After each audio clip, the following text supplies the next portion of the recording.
What if Doraemon landed in a world filled with relentless bullying, domestic abuse, and agonizing depression? You would get the most traumatizing anime adaptation of the decade. Takopi's original sin uses the cute, marketable face of a children's mascot to completely shatter your mental health. Put away the plushies because we are diving into the darkest hidden facts of this psychological nightmare.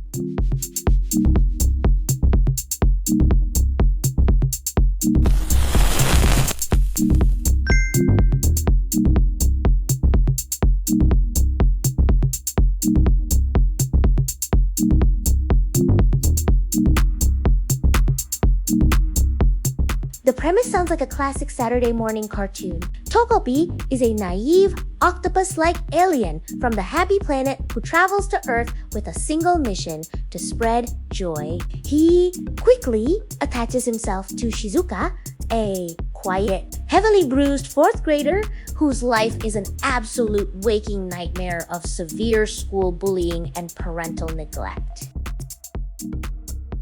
Takopi doesn't understand human cruelty. He offers Shizuka magical happy gadgets to solve her problems, expecting wholesome, comedic results. Instead, his profound misunderstanding of human malice leads to horrific, unintended consequences. When tragedy strikes, Takopi uses a gadget to reverse time, trapping them in a desperate, blood-soaked time loop to save Shizuka's life.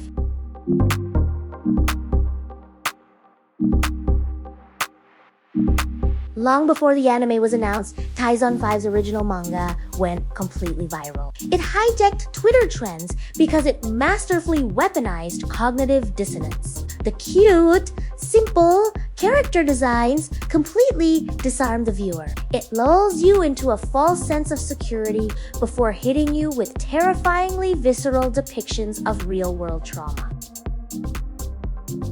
We have to issue a massive content warning here. This isn't just edgy sci-fi. The story uses time travel gadgets to deeply explore systemic child abuse, poverty, and generational trauma. The alien lens of Takopi, who cannot comprehend why a mother would hurt her child, forces the audience to view human cruelty with sickening, objective clarity.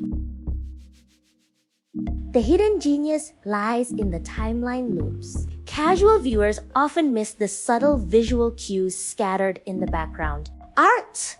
As Takopi resets time using his gadgets, the environment subtly degrades, mirroring the psychological collapse of the characters. Shizuka and her bully, Marina, are revealed to be tragic, twisted mirror images of each other. Adapting this requires immense delicacy. The studio didn't rely on flashy. Instead, they utilized oppressive, claustrophobic storyboarding and heavy shadowing to isolate the children. The bright pastel colors of Takopi constantly clash with the muted, gray reality of Shizuka's world, creating a visual tension that perfectly captures the cosmic horror.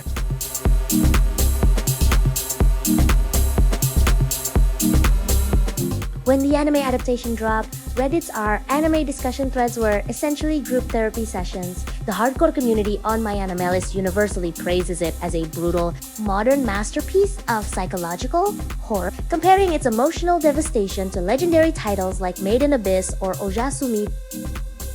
However, it is not without controversy on Twitter.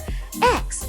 Some critics argue that the relentless trauma dumping feels slightly exploitative, pushing the boundaries of misery porn just for shock value. But the overarching fandom consensus remains clear. The profound empathy required to understand these broken children elevates the story far beyond cheap emotional manipulation.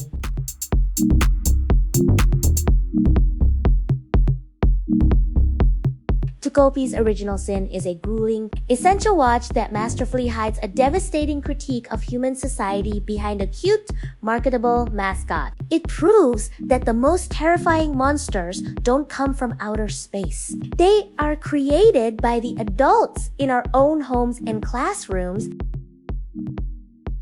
As we peel back the layers of this viral phenomenon, I will leave you with one final, mind-bending thought. If a highly advanced alien entity with infinite cosmic power cannot comprehend or fix the cruelty of the human heart, what hope do we actually have?